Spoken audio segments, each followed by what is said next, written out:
십자가를 하나 그려놓고 옆에 이렇게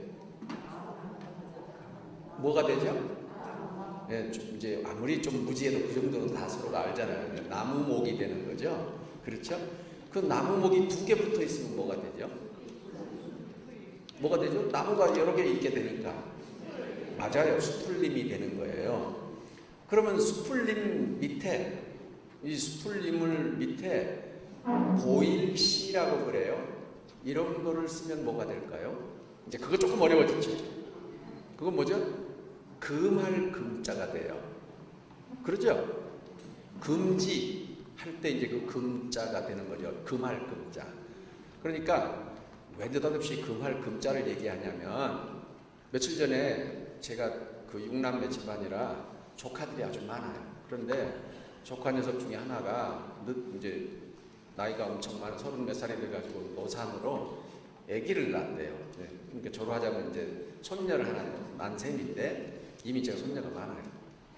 그런데 그래서 그 금자가 생각이 났습니다. 뭐냐면 옛날에 저희들은 이제 그 일반 그 이런 아파트가 아니고 요새는 다 아파트지만 이런 가정집에 살았으니까 살 때 아기가 태어나면 할머니가 혹은 할아버지께서 그 새끼줄을 이렇게 갖다가 대문 앞에다 걸으세요. 그러시잖아요. 그거를 이름하여 뭐라고 하냐면 금줄이라고 그래요. 그렇죠? 그때 쓰는 것이 골드 그 금이 아니고 금할 금자를 쓰는 금줄이에요. 줄은 그냥 한국말로 줄이고 그래서 금줄이라고 한다. 그 말고 왜 금줄을 치는 거냐면 모든 새끼들은 오른쪽으로 꽈요. 그런데 금줄은 왼쪽으로 꽈요. 그래서 다르게 하면서 이쪽과 저쪽을 경계하는 거죠. 그렇게 금줄을 아기가 태어났을 때 치면서 할머니가 뭐라고 하시는 걸 제가 들었냐면 우리 집에 아기 손님이 드셨으니 이제 부정한 것들은 드지 마시게 라고 얘기를 하면서 우리 금줄을 치세요. 이제 그걸 일부러 큰 소리로 하시더라고요. 우리 집에 아기 손님 드셨으니 이제는 잡된 것들은 들지 마시게 하면서 금줄을 딱 쳐놓는 거죠. 이제 그러면 그때부터 주의하는 거예요. 아기가. 왜 제가 이런 얘기를 하냐면 저는 자식이 없어서 결혼을 못해서 자식이 없잖아요. 그러니까 그거 몰라요. 그럼에도 불구하고 많은 부모들은 자식들이 내 새끼 그래요. 혹은 또 내 강아지 그래요. 진짜 강아지인지 개새끼인지 난 모르겠어요. 아무튼 모르겠는데 그 귀여운 말로 강아지 하시겠죠. 그런데 내 새끼 그래요. 그런데 조금 제가 그 말에 의문을 갖고 싶은 거예요. 동물들이 되게 새끼라고 그러잖아요. 핥아주고 예를 들면 먹여주고 뭐 이렇게 하는 것이 그 뭐 원숭이들은 서로 뭐 또 잡아주기도 하고 그런 게 동물들인데 인간들은 새끼란 말을 잘 안 쓰거든요. 그런데도 흔히 쉽게 써요. 많은 사람들이. 자식들이라고 하는 말도 쓰기도 하겠지만 아까 제가 인용했던 저희 할머니는 이미 돌아가시고 난 뒤지만 할머니의 말에 의하면 아기 손님, 아기를 내 자녀를 손님으로 맞았다는 것이 우리 민족의 고유한 정서 속에 담겨 있는 거죠. 그런 의미로 내 새끼라고 얘기하기 시작하면 동물이 되기 쉬워요. 그런데 내 자녀지만 그 자녀가 손님인 줄 알기 시작하면 그때는 조금 달라져요. 좀 문제가 좀 심각해졌죠? 그죠? 나는 내 자녀를 내 새끼인 줄 알고 살았더니 근데 갑자기 금줄 얘기하고 할머니 얘기하더니 손님인 줄 알고 살아라 하네요. 신앙적인 눈으로 보면 자녀들은 하느님께서 내가 부부 생활하는 배우자와 나 사이에 하느님께서 부모와 자식의 인연으로 함께 살라고 준비해 주신 손님이에요. 내 새끼가 아니죠. 내 새끼인 줄 알고는 그때부터는 뭐를 하기 시작하냐면 내 새끼인 줄 알면 동물이 되면 그때부터는 애에게 이것도 가르치고 싶고 저것도 가르치고 싶고 이 색깔도 칠하고 싶고 저 색깔도 칠하고 싶어지는 거죠. 손님인 줄 알게 되면 달라지죠. 존중하게 되죠. 배려하게 되죠. 하느님께서 내 부부의 인연을 통해서 나에게 주신 이 귀한 선물은 어떤 의미가 있었을까를 생각하게 돼요. 한국의 많은 부모들은 자기 자식들을 그렇게 새끼처럼 취급하는 경향이 진하다고 그래요. 그러나 그것은 어떤 의미에서는 너무 우리가 없이 살아서 그랬던 것인지는 모르겠어요. 다시 한번 되짚어 봐야 되고, 정말 부모와 자식의 인연으로 만났던 그런 귀한 손님은 아니었을까, 이렇게 한번 생각해 볼 필요가 있다는 뜻에서 이 말을 좀 하고 싶었습니다. 그렇게 보면 그 손님이 내게 어떤 의미로 왜 찾아오셨을까 하는 것을 생각하게 돼요. 반갑고 존중하게 되고 대접해 줘야 되고. 그러면 내 자녀들에게 우리는 그 자녀들을 대접해 줘야 되고, 그리고 부모와 자식의 인연으로 만나서 그 자녀에게 마련하신 하느님의 계획이 무엇인지를 곰곰이 살펴봐야 돼요. 이것을 하는 것은 신앙인으로서 자녀 교육을 하는 첫 번째 출발점이 돼요. 새끼인 줄 알다 보니까 어미만 되고 말아버렸던 그런 상황은 아닐까. 그러면 하느님께서 내 자녀지만, 내 손님이지만 그 손님 안에 마련하신 귀한 계획이 무엇인가를 발견하려고 노력하다 보면, 그렇게 노력하는 방법은 뭘까? 노력하는 방법은, 예를 들면 새끼인 줄 알면 이런 거죠. 아빠는 너를 뭐든지 밀어줄 거야. 뭐든지 해봐. 다 해봐. 그러면 사기쳐도 되는 거고 도둑질해도 되는 거고 강도질해도 되는 거예요. 애들이 그래서 그런 줄 알고 그런 걸 해요. 성장한 다음에는 아니죠. 그렇게 가르치면 안 되죠. 하느님께서 네 인생 안에 계획하신 것이 무엇인가? 내가 부모로서 혹시 그것을 발견하는데, 네가 그것을 발견하는데 내가 도와줄 일은 없을까? 그것을 곰곰이 생각하려다 보면 기도하면서 잘 살펴보게 되고, 얘가 노래를 잘하는지, 얘가 춤을 잘 추는지, 아니야 너는 피겨 스케이팅을 김연아처럼 그걸 해야 돼. 그래가지고 피겨 스케이팅을 가르쳐가지고 뭐 죽으라고 하다가 그냥 나중에 망가지잖아요.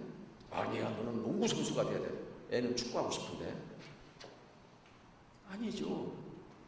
이런 예를 들었지만 우리는 그 출발점이 손님이라는 개념부터 시작해야 될 것이고, 그리고 그 아이 안에 마련하신 하나님의 고유한 계획을 발견하려고 하는 것부터 시작합니다. 발견하려고 하다 보면 그 아이 안에 어떤 소양이 있는지를 잘 발견하셔야 돼요. 내가 춤을 좋아하는지, 곧 다시 말하자면 아이들의 관심사로부터 출발해야 된다는 것이죠. 아이들의 관심사로부터. 내 관심사로부터 아이에게 가야 되는 것이 아니고 아이의 관심사로부터 출발해야 되는 거죠.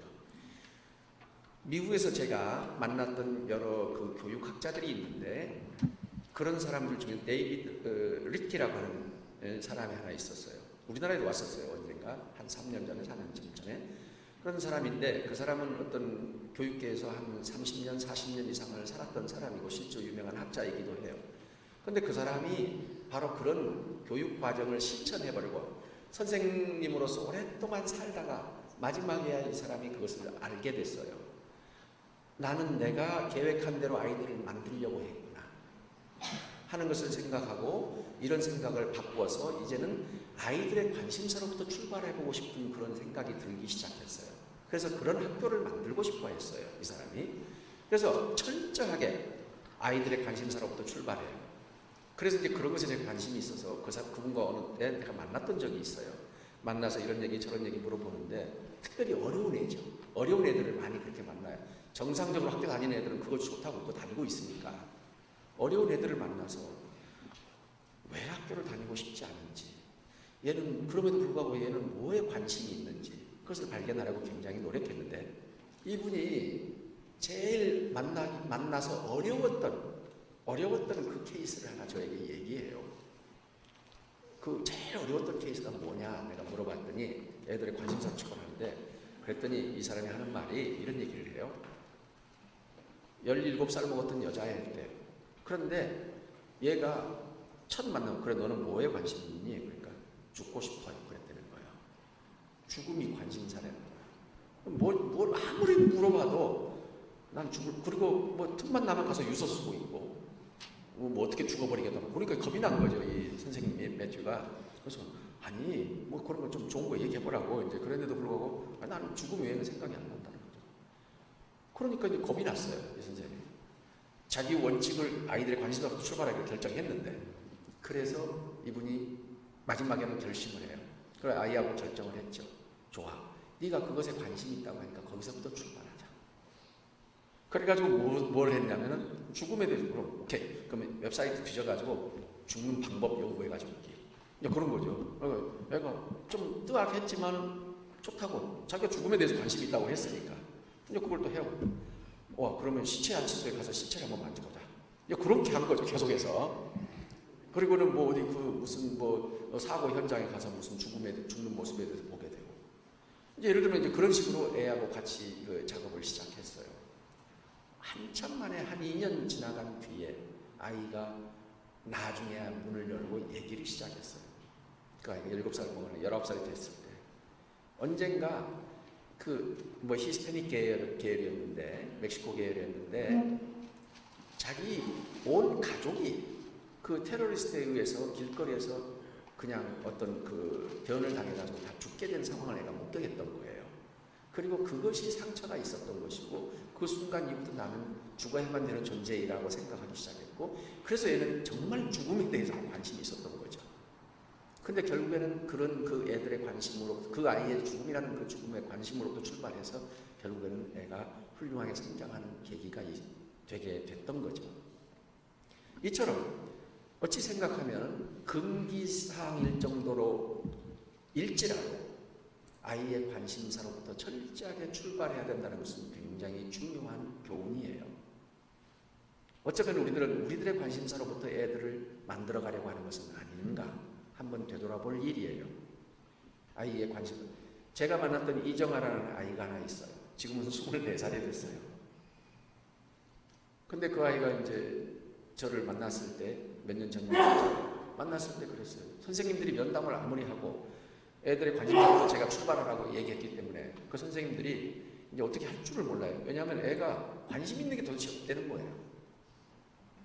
그래서 저 같은 경우 이제 저도 그런 원칙을 이제 동조하는 사람이기 때문에 제가 선생님이 면담을 하다가 이제 지쳤어요. 그래가지고 저에게 보냈어요. 그래서 저하고 만났어요. 제 사무실에서 만나가지고 농담 따먹기 하면서 과자 좀 먹으면서 그래 정아 너는 뭘 하고 싶은데? 몰라요. 뭐를 잘하는데? 아무것도 못해요. 관심 없어요. 그럼 뭐 하면 뭐가 좋은데? 아무리 물어봐도 그냥 대답이 그냥이에요. 그 그냥이라는 대답에 대해서 굉장히 신비스러운 대답이에요, 이게. 그럼 저는 그것을 좀 풀어보고 싶어요. 애들이 그냥 할 때 그것이 무슨 뜻인지 알고 싶어요. 아직까지 몰라요. 그러니까, 이거 이러니, 몰라요. 이거 한번 해볼래? 싫어요. 뭔데 이게? 그냥, 왜 그랬는데? 그냥, 나 모르겠어요. 미치겠어요. 아무튼 한 1시간 반 정도를 얘기해요. 얘기하다 마지막에 저하고 이제 걸린 게 이거였어요. 너는 뭘 하면 기분이 좋으니? 그랬어요, 제가. 너 뭐 하면 기분이 좋으니? 그러니까 별로 없어요. 이제 말을 바꿨어요. 뭐 하면 기분이 좋을 것 같니? 그랬어요. 그랬더니 춤추면 기분이 좋을 것 같대요. 춤추면. 그래서 이제 깜짝 놀라요. 너 춤 잘 춰? 그러니까 아니요. 출 줄 몰라요. 그래. 큰일 났네. 이제 그게 얘가 관심을 보인 유일한 단어니까.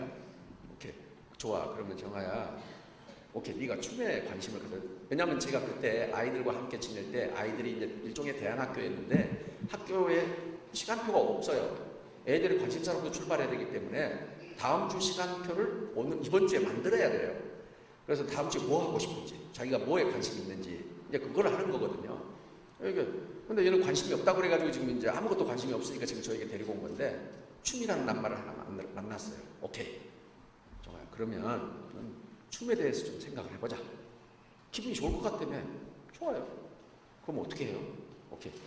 춤이라고 하는 것은 음악이 있지 않니? 음악이 있어야 되지 않겠니? 그러니까 네가 좋아하는 음악 하나 네 휴대폰에다 받아가지고 와.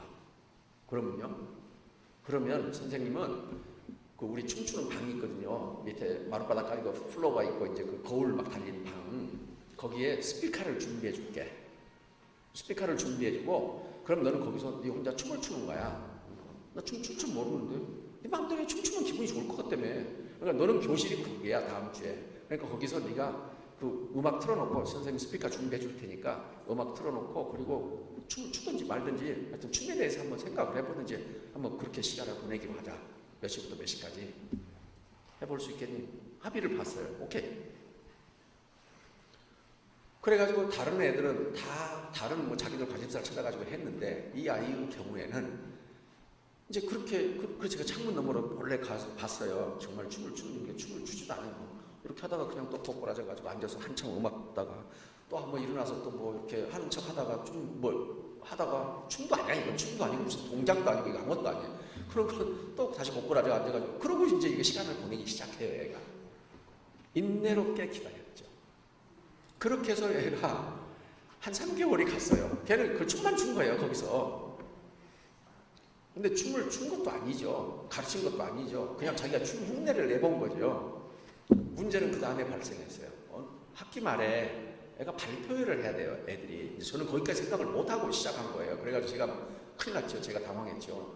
그래가지고는 발표를 해야 되는데 애들하고 같이 회의를 했어요. 그래가지고 야 국민회관 빌려가지고 우리가 발표를 해야 되는데 근데 그거 어떻게 해야 자기들이 이제 했던 걸 다 발표를 하는 거예요. 어떤 형태로든 간에.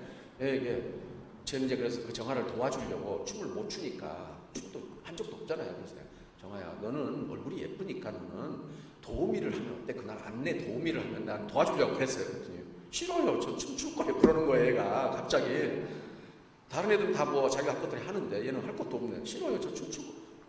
너 춤춘다고? 출 줄 알고? 아니 그냥요. 저는 그거 했으면 그거 할 거예요. 그래요. 제가 고민이 되기 시작한 거예요. 막 이제 그냥 큰일 났어요. 얘가 춤도 안 되는데 그 국민회관에 불러가지고 뭐 학부형들 다 모여가지고 하는 건데 그래서 제가 안 되는데 속으로 그래도 자기가 한다는 게 어떻게 해요 지금.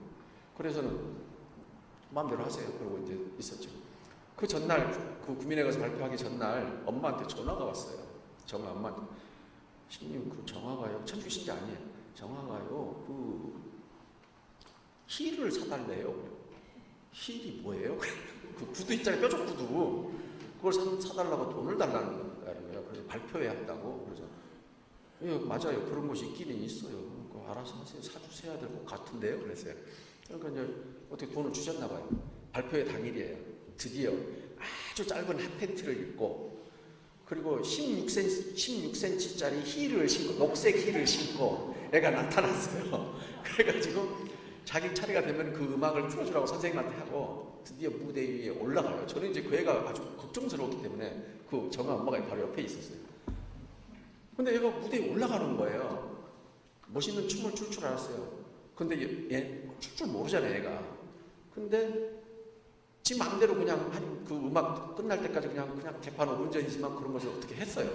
어영부영하고 그냥 내려왔어요. 근데 그것을 보고 있던 정아 엄마가 옆에서 울어요.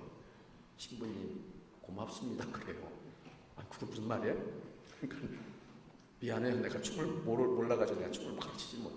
아, 신부님 저에게는 정아가 저 무대에 올라가서 저렇게 동작을 여러 사람 앞에서 하고 있는 행위 자체가 저에게는 큰 성공이에요. 그래요. 엄마가 옳았어요. 또 제가 옳아서 제 방향이 맞았어요. 그때부터 아이가 달라지기 시작해요. 나중에 우리 드림센터의 그 매니저도 했고요. 얘가 그 굉장히 그 훌륭한 아가씨가 됐어요. 결과적으로는 그 순간 이후로부터 자, 철저하게 아이들의 관심사로부터 출발해야 한다 하는 얘기를 하느라고 제가 이런 예를 길게 들어드렸던 거예요.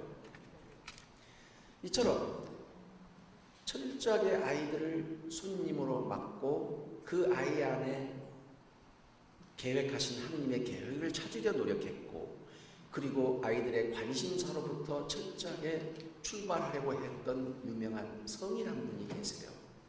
그분이 누구세요? 돈 보스코라는 분이세요. 그분이 아이들과 함께 그렇게 사셨어요. 그래서 그분이 하신 유명한 말이 한마디 있어요. 유명한 말이 한마디 있어요. 교육이란 마음의 일입니다. 교육이란 마음의 일입니다. 그것을 기억하십시오. 하느님만이 마음의 주인이십니다. 그 주인이신 하느님께서 우리에게 마음의 예술을 가르쳐 주시지 않으면, 그리고 하느님께서 그 마음의 주인이신 하느님께서 그 마음의 문을 열 수 있는 열쇠를 건네어 주지 않으시면 우리는 아무것도 할 수 없습니다. 그들의 마음속에 아로새겨진 하느님의 계획, 하느님께 대한 경외심, 그것이 그 덕분에 제가 아이들과 함께 그렇게 살았습니다. 유명한 돈보스코 선생님의 말씀이세요. 그래서 교육은 마음의 일입니다 하는 유명한 금언을 남기신 분이 바로 그 돈보스코이세요. 그처럼 돈보스코는 그렇게 살으시려고 노력했다. 성인이 그렇게 하셨으면 성인 흉내를 내려고 하는 사람도 그렇게 살아야죠. 우리 신자들은 그런 성인들을 존경하고 그런 성인들로부터 뭔가를 배우려고 하잖아요. 돈보스코는 그렇게 살려고 했다. 학교 다녀야 된다고 많은 사람들이 생각해요. 미국에서만 매일 7,000명의 청소년들이 학교를 그만둬요. 7,000명의 고등학교를 매일 7,000명씩. 미국 전체 인구의 3분의 1이 고등학교를 졸업하지 못해요.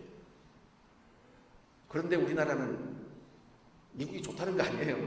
우리나라는 수능 볼 때 며칠 있으면 또 수능 볼 거잖아요. 70 몇만 명이 그 수능을 봐요. 그렇게 해서 대학교 가는 데를 가요. 그래가지고 졸업을 해요. 그래서 뭐 해요? 놀아요. 그리고 이러저러한 명분을 찾아서 청소년기를 최대한 연장해. 애들이 영악하거든요. 대학원 간다고 연장하죠.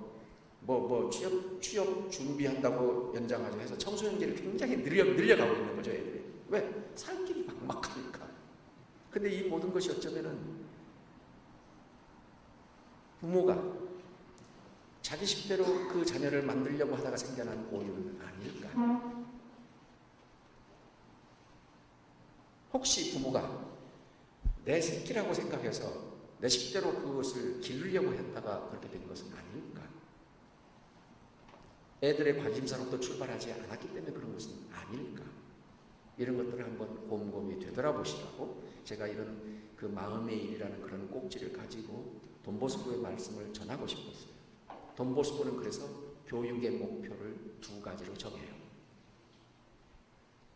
착한 신자, 정직한 시인.